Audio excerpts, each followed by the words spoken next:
Las Vegas से San Francisco आना सिर्फ 7,100 में पॉसिबल है 2 जन का, लेकिन लगेज के चार्ज के साथ 11,000। अमेरिका में फ्लाइट सस्ती है पर सामान महंगा। आज मैं दिखाने वाला हूँ कौन सी एयरलाइन लूट लेता है लगेज के नाम पे। अमेरिका का सबसे unique boarding system, San Francisco का हिडन कल्चर और एक वर्ल्ड फेमस चॉकलेट जो 1800 की है। ये कोई लग्जरी ब्लॉग नहीं, ये है USA reality travel series day 7। Intro के बाद no drama, real travel. 5:42 AM checkout करके हमें लेनी थी 7:30 की फ्लाइट। हमने ली होटल से एयरपोर्ट के लिए उबर, जिसके लिए हमने पे किया $36। वेगास पीछे छूट रहा है। अब स्टोरी आगे बढ़ाते हैं। अभी हम लोग आ गए एयरपोर्ट और ये हमारी साउथ वेस्ट एयरलाइन है। तो मैंने बोला सामान ज़्यादा है, चलो मेरे पास सामान ज़्यादा है, मैंने चलो उठा लेता हूँ, मतलब ये ट्रॉली लेता हूँ। ट्रॉली लेने गया तो पता चला $7 मुझे देना पड़ेगा, उसके बाद ये ट्रॉली मिलेगी रेंट पे। तो भाई वेलकम टू लास वेगास। इससे बढ़िया मैं खुद ही धक्का मार के ले जाऊँगा। अभी हमने बैगिंग चेकिंग कर दिया है। हमने टोटल पे किया है लास वेगास से सैन फ्रांसिस्को मैंने पे किया है मात्र 7,100। पहले तो आपको सेल्फ चेकिंग करना होता है। सेल्फ चेकिंग सेल्फ टैग मतलब आपको एयर होस्टेस बनना पड़ता है फिलहाल 2 मिनट के लिए। आपको खुद अपना सेल्फ टैग लगाओ, फिर सामान भरो, फिर कार्ड से पैसे डालो। ये सब करने के बाद अच्छा एक बैग का था $35 और दूसरे बैग का था $45, यानी अगर और तीसरा बैग होगा तो मेरा और बढ़ जाएगा $65। टोटल हमारा आ गया 115 में हमारा तीनों बैग स्टोर हो गया, यानी लगभग आपका होता है 11,000 के आसपास, 10:30 से 11। टिकट का मैंने पे किया 7,100 और सामान का मैंने पे किया 10:30 से 11,000, यानी हमने ज़्यादा चार्ज सामान का दिया है ना कि पर्सन का। इतना इधर यानी यहाँ पर जब भी आप आते हो तो अमेरिका में कोशिश करो कि आप लाइट ट्रैवल करो या कोई हैवी एयरलाइन लो, जैसे डेल्टा हो गया, अमेरिकन हो गया, जिसमें एक बैग अलाउड होता है। लेकिन हमारे पास कोई ऑप्शन नहीं था। मेरे को सुबह की फ्लाइट देनी थी और उसके बाद की जो फ्लाइट थी 5-5, 6-6 घंटा ले रही थी। इसी कारणवश मुझे ये लेनी पड़ी और ये मैंने ढूंढा था स्काई स्कैनर में। बाकी अब चलते हैं अंदर, क्योंकि अभी हमारा सामान सब चला गया है। एक ही फ्लाइट है, यहाँ पे सब सीरियस वाइज लिखा है C25 8:10 की। चलिए 8:10 को है C25 में। चलिए है C25। अच्छा हम लोग जा रहे हैं, हम लोग लास वेगास छोड़ रहे हैं, तो भी एयरपोर्ट पे भी आपको ये सब मिलता है। यानी इन लोग जाते जाते भी आपको छोड़ना नहीं चाहते, मतलब खेल के जाओ। ये मेरा बोर्डिंग पास है, इसमें कहीं भी सीट नंबर नहीं है, ठीक है। अब यहाँ पर सिस्टम कैसा चलता है, मुझे साउथ जो वेस्ट एयरलाइन है उसमें सिस्टम ऐसा है कि आपको बोर्डिंग पास पे ये लोग ग्रुप A, B या C लिख के दे देते हैं। उसके बाद ये पीछे नंबर दिख रहा है आपको, जैसे 1 से 5, जैसे मेरा है 5, मेरी वाइफ का है 4, B4। तो पहले A वाले कैटेगरी के लोग आएंगे। A कैटेगरी में जो भी बिजनेस क्लास होते हैं उनको 1 से 15 तक नंबर मिलता है। फिर A से 60 तक जो भी रहेंगे वो वहाँ पे खड़े हो जाएंगे पूरे यहाँ तक। उसके बाद B वाले आएंगे। B में हम लोग हैं 1 से लेके 5, तो हमको ओपन सीटिंग है। सीट नंबर आपको अपने हिसाब से आप ले सकते हो। तो ये कुछ यूनिक चीज़ लगी, इसलिए आपके साथ मैंने शेयर किया। अभी हम लोग हैं साउथ वेस्ट एयरलाइन की, हम जा रहे हैं लास वेगास से सैन फ्रांसिस्को। पूरी सीट खाली है।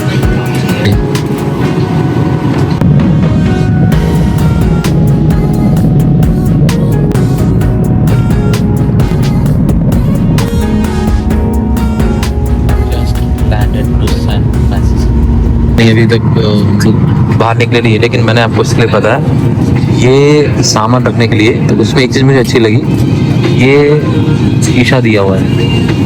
शीशे से पता चलता है कि आपका सामान जो है वो इसके अंदर है कि नहीं। दोनों बैग हमारा है। ये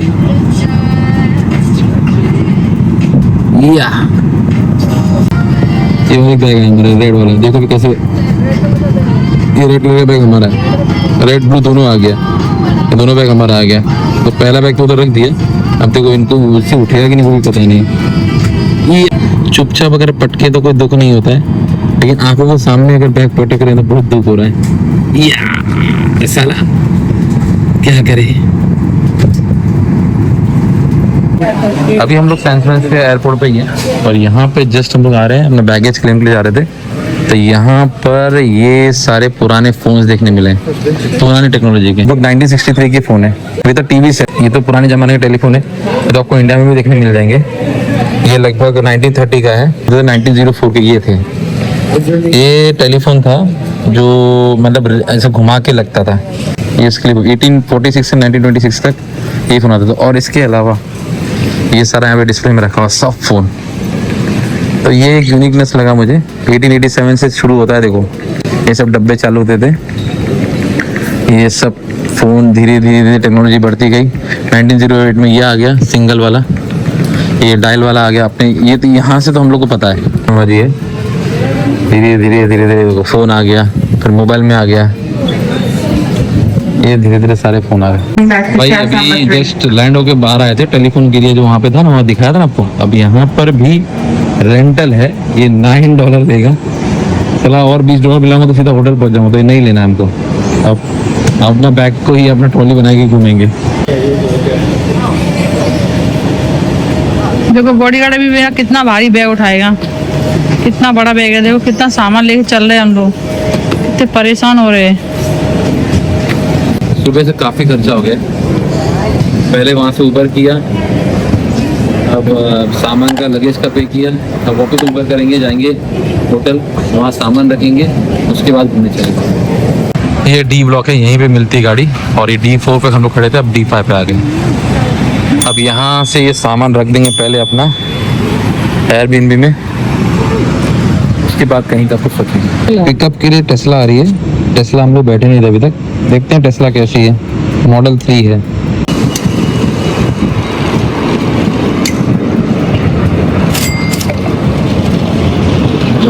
You are driving at 75.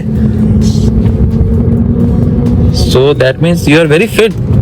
Because if I will reach at your age, I won't be available in this world. I believe you are the oldest driver I have met in Uber. Whenever I have taken any Uber, I haven't met any person who is at your age, 75. कि मैं अभी तक इतनी उबर किया है मैंने, या जितना भी मैंने टैक्सी किया है, उसमें से कभी भी मेरे को इतने उम्र वाले ड्राइवर नहीं मिले। ये पहली बार मिला 75 एज के, और वो भी टेस्ला में। आ गए हम लोग अपने होटल, सॉरी होटल नहीं, ये एयरबीएनबी हमने बुक किया था इस बार। तो ये 307 जो है नंबर, यही है हमारा। अब प्रॉब्लम ये है कि होस्ट को मैंने बोला था कि मैं 12 बजे तक पहुंचूंगा, तो मुझे एक्सेस है रूम का, सेकंड में 3 बजे ही है, लेकिन अगर मुझे रूम में जाना है लगेज रखने के लिए तो वो 12 बजे ही अलाउड है। अब दिक्कत ये हो गई है कि ये अभी बज रहा है 11 बज रहा है, तो अभी टाइम जाएगा। वेट करते हैं 12 बजे, और क्या करें। ये पूरा जो कम्युनिटी है यहाँ पर, पूरी चाइनीज़ कम्युनिटी है पूरा। जो हमने रेंट पे लिया वो भी चाइनीज़ ही है। देखो यहाँ पे ये भी डिलीवरी बॉय भी चाइनीज़ ही कह रहे हैं। तो यहाँ पर हमारी शुरुआत हो चुकी है। अब यहाँ से हम लोग को लेना है क्लिपर कार्ड, क्योंकि यहाँ पर जैसे हम लोग लॉस एंजलिस गए थे तो वहाँ पे टैप कार्ड चलता था, यहाँ पे क्लिपर कार्ड चलता है। तो क्लिपर कार्ड जो वॉलेट है मेरा एक्टिव नहीं हो पा रहा है, और राधा के लिए भी लेना है। तो मैं सोचा कि चलो पहले यहाँ से जो टाइम चलती उसमें से मशीन से जाके ट्राई करते हैं। अब जाने के लिए जब हम जा रहे हैं, लेकिन मैं आपको बता दूं कि ये जो मैंने बुक किया था एयरबीएनबी, इसका मैंने 11,000 रुपया पे किया है। रूम मैं आपको बाद में दिखाऊंगा, फिलहाल अभी चलते हैं ट्रिपल कार्ड लेने के लिए। अब 7-Eleven पे भी मिलता है, अगर आगे जाके 7-Eleven भी मिलेगा, लेकिन यहाँ के जो घर है सब एक ही जैसे दिखते हैं। देखो ये जितने भी घर हैं एक ही जैसे, सब पुराने घर है। ये देखिए भाई, ये 2 टिकट दिया है, पुणे टिकट। यहाँ पे अलग अलग सिस्टम चलती है, पुणे का अलग टिकट चलता है और सबका अलग चलता है। तो ये भाई जो ड्राइवर है बहुत अच्छा था, उसने देखा ये थोड़े चेहरा, मैं बहुत परेशान हो रहा हूँ। अभी हम लोग ने हॉल्ट दिया है, क्योंकि हमारा जो टिकट है वो 2:30 बजे तक वैलिड है। तो मैंने क्या सोचा कि और एक जगह जाके आते हैं जहाँ आइसक्रीम मिलती है। एरिया दिल्ली एक नाम है, बहुत ही फेमस चॉकलेट फैक्ट्री थी, तो वहाँ पे जाना। यहाँ पर जो टोटल पॉपुलेशन है सैन फ्रांसिस्को, वो खाली 8.5 लाख है। 8.5 लाख में 50% से ज़्यादा बाहर के हैं। यानी आप बोल सकते हैं कि सैन फ्रांसिस्को को जो बसाया है वो जितने भी आउटसाइडर थे उन्होंने बसाया। तो ये एक अजीब बात लगी। और दूसरा, यहाँ पे इतना इन्फ्लुएंस है चाइनीज़ कल्चर कि यहाँ पे जो शॉप्स के नेम हैं, जैसे बस स्टॉप पे नाम है, सब जगह जो मैड्रिन लैंग्वेज होता है ना वहाँ पे उसमें लिखा हुआ है। 30 नंबर 7 मिनट बाद आएगी। ठीक है, लिखा है ना सामने। और कितना अच्छा बढ़िया ये पार्क है। पार्क के पास ही रुका, यहाँ पे आओ मस्त घूमो, देखो सब चिल कर रहे हैं। 2:45 बजे की हमारा काला पानी की जेल की सज़ा है, मतलब वो ट्रिप है जो मैंने कैसे बुक की थी मैं वहीं बताऊंगा आपको। वो बहुत उसमें मेरे साथ फ्रॉड होते होते रह गया, वो भी बताऊंगा इसका सीक्रेट कि कैसे आप बच सकते हो। लेकिन मेरे साथ एक फ्रॉड होते होते रह गया टिकट को बुक करते समय। तो अभी हमारे पास 2:30 बजे तक वैलिड है, तो मैं बोला कि चलो एक जो बहुत ही फेमस चॉकलेट फैक्ट्री वहाँ चलते हैं, उसके बाद जाएंगे उसकी तरफ। तो वो 3:45 बजे का, और अभी हमारे पास बजा 13, अभी 2 घंटा है और वो नज़दीकी है। अच्छा, वायोमो जो हमने जो लॉस एंजलिस में जो हमने कार की थी ऑटोमेटिक कार, वो यहाँ पे भी चलती है। सैन फ्रांसिस्को बहुत चलती है, देखिए। और अंदर कोई ड्राइवर नहीं, ये गई, कोई ड्राइवर नहीं। ये आ गया घिराडेली। इसकी हिस्ट्री बहुत अजीब है। ये है घिराडेली स्क्वायर, यहाँ पे हम लोग आ गए। वो है घिराडेली चॉकलेट एक्सपीरियंस। यहाँ पर एक्चुअली फ्री चॉकलेट टेस्ट कराया जाता है। तो पहले हम लोग फ्री चॉकलेट टेस्ट करेंगे। क्यों राधा जी, करोगी नहीं? करेंगे। और यहाँ पर एक बहुत ही अच्छा इनका famous, world famous sundae fudge करके एक यहाँ पे आइसक्रीम मिलती है, वो भी ट्राई करेंगे क्योंकि राधा जी को मैं खिलाना चाहता हूँ वर्ल्ड फेमस फज। आप वो प्रोनाउंसिएशन से थोड़ा आगे पीछे हो रहा होगा, संडे फज ऐसा नाम है उसका। ये पूरा बिल्डिंग ये 1852 से बनी हुई है। ये कोको की बिल्डिंग पूरा देखो, ये पूरा एरिया अभी ये लोगों ने पूरा मॉल बना दिया है। यहाँ पे शॉप्स है, कॉफ़ी शॉप्स है, गिफ्ट शॉप्स है, ड्रेसेस ले सकते हैं। तो ये 1852 को ये एक्चुअली चॉकलेट फैक्ट्री हुआ करती थी। जो अपना अमूल डेयरी नहीं होता अपने यहाँ पे, वो अमूल डेयरी है, फिर सुमूल डेयरी है, बहुत सारे डेयरी जो होते हैं।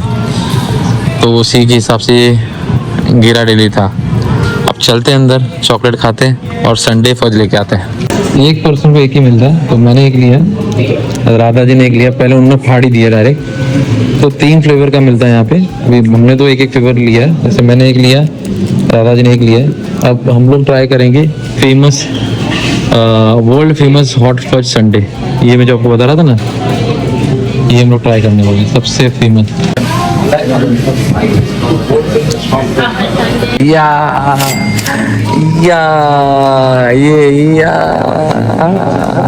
खुश है क्या? खुश हो गए एकदम। जैसे क्वांटिटी इतनी ज़्यादा है कि एक आदमी से तो जाएगा ही नहीं जाएगा।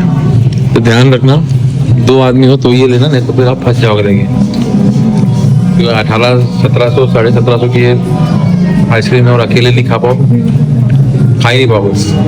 ये है घिराडेली स्क्वायर, एग्जैक्ट इसी के सामने भी है ये मैप। तो हम लोग यहाँ हैं अभी, हमें जाना है ये फिशरमैन राफ्ट। क्यों जाना है वो वहीं पे जाके बताऊंगा। तो यहाँ से चलते हैं, इसका पूरा नज़ारा लेते लेते जाते हैं। बहुत ठंडी ठंडी हवा आ रही है, देखिए कैसे राधा जी बैठ गई हैं, ठंडी ठंडी हवा का मज़ा ले रही हैं। फिर चलते। और मैं आपको बताया था ना, हमको जो जाना है काला पानी की सज़ा, वो है ये। और ये स्पेशली अल्काजार टूर बोला जाता है, यहीं पे जाके हम लोग लेंगे अभी। लेकिन फिलहाल हम लोग चलते हैं अभी fisherman rough. Discount for you, so you're not paying $75. With me, you're paying $52.80 for the day. Save some money. Thank you. Big बस का चार्ज पूछा है, तो अगर आप बिग बस के थ्रू जाते हो तो 49 एक राउंड का, 2.5 घंटे का जो राउंड होता है। और अगर आप पूरे दिन का करते हो तो $52 है। 75 से नॉर्मल है, 20% डिस्काउंट दिया है। बट यहाँ पर हम लोग ये तो नहीं करेंगे, ये तो मैंने खाली इन्फॉर्मेशन के लिए आपको कुछ पता चले इसके लिए लिया। बाकी यहाँ पर ये वहाँ से हम लोग फिशरमैन रॉफ जा रहे हैं, तो ये एरिया स्टार्ट हो जाता है। यहाँ पे आप कुछ भी, जैसे आप कुछ सुवीनियर लेना हो, कुछ कपड़े लेना हो, फिर यहाँ पे सी फूड ट्राई करना हो, ये सारा आपको धीरे धीरे यहाँ पे मिलता जा रहा है। यहाँ पे बहुत सारी जगह ऐसी थी जहाँ सुवीनियर, मैंने तो बहुत जगह सिटी एक बिग बस का भी देखा, प्लस एक सिटी सिंग जो करके एक बस आती है उसका भी देखा मैंने। और ये सुविनर शॉप मेरे पीछे गए, देखिए ये वाली, ये सुविनर शॉप भी मिलती रहती है आपको। यहाँ से टहलते टहलते ही लोग वो स्क्वायर चले जाते हैं, आइसक्रीम वाला। ये आ गया, बात करते करते आप क्या आ गया, फिशरमैन ड्रॉप स्क्वायर। चलो अभी हम लोग फिशरमैन ड्रॉप में ही है। और यहाँ पर जैसे कि इसका नाम सजेस्ट करता है, यहाँ पर लोग यानी जो सी फूड होता है वो काफ़ी खाते हैं, जिसमें से वन ऑफ द फूड है क्रैब यानी केकड़ा।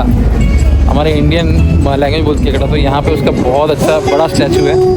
प्लस यहाँ से आप थोड़ा सा चल के जाओगे पियर 39 की तरफ, यहीं पे आगे आप जाओगे तो आपको सी लाइन मिलेंगे, यहाँ पर आगे जाके मिलते हैं। लेकिन हमारे पास इतना समय नहीं है कि हम जाएं, या हो सकता है हम रिटर्न में आके देखें, क्योंकि फ़िलहाल हमको जाना है अल्काजार टूर और हमारा समय हो गया है, यानी अभी बज रहा है 3। ये आ गए हैं हम लोग अल्काजार। ये एक्चुअली 35 पियर है, हमको जाना है 33 पियर, लेकिन यहाँ पे शुरू हो गया Alcatraz is not an island, it's an idea. 89 native people and पूरी डिटेल में बात करेंगे आगे जाके। 35 पे देखे थे 33 है ये, और यहीं पे टूर की शुरुआत होना है। लेकिन ये आपको दिया है पियर 33 अल्कात्राज लैंडिंग अहेड, तो आगे जाना है। इससे चलते चलते आया पियर 35 आया, फिर 39 आया, फिर 33 आया, 33 आया, अब यहाँ से आया हमारे अल्कात्राज टूर। देखो इनको पूछिए किलोमीटर चल के आए। इनका कैसा है कि अगर ये 1 किलोमीटर चल लेती तो लग रहा था मैं 3 किलोमीटर चली। हमारे गैलेक्सी होम से दास्तान सर्कल तक 2 किलोमीटर है, 4 किलोमीटर। उनको कोई फर्क नहीं पड़ता व्यूअर को कि आप गैलेक्सी होम में कहाँ रहती हो। तो मैं 4 किलोमीटर चलती हूँ गैलेक्सी होम से लेके दास्तान सर्कल, उससे उतना ही है। अमेरिका का काला पानी यहीं से स्टार्ट होता है, पियर 33, जिस जेल से कोई जिंदा बाहर नहीं आया। नेक्स्ट वीडियो में मैं जा रहा हूँ अल्कत्राज, और जो मुझे वहाँ पता चला वो ट्रैवल व्लॉग में कोई नहीं दिखाता। अगर आपको लगता है इंडिया का काला पानी खौफनाक था तो अल्कत्राज आपको हिला देगा। मिलते हैं नेक्स्ट वीडियो में।